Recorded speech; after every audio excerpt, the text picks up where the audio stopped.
On page 53, we are introduced to the brothers, one of the brothers' standpoints. He's the younger brother, and he is in the position where he thinks that his parents are so involved with Lori that not only do they not have time for her, but they don't have time for themselves anymore.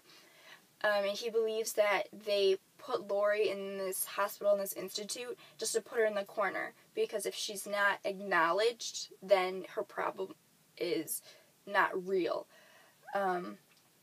He also mentions the fact that in their neighborhood and in their society, you don't mention a lot of these things. You don't mention the bad things in your life. You kind of just cover them up and pretend like they weren't there.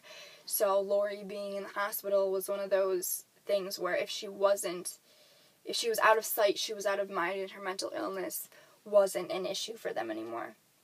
And he also felt the pressure of them never being home, him always having to start dinner, them always being exhausted when they came home.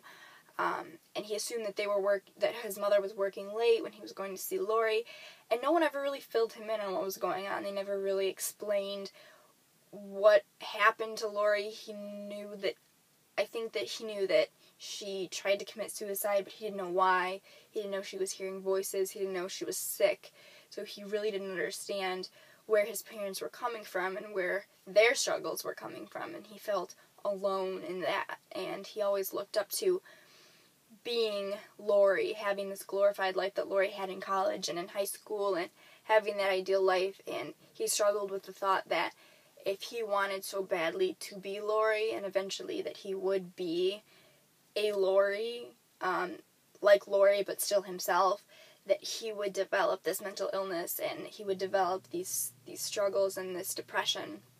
He didn't want to have that aspect of Lori, and he was afraid that he would acquire it.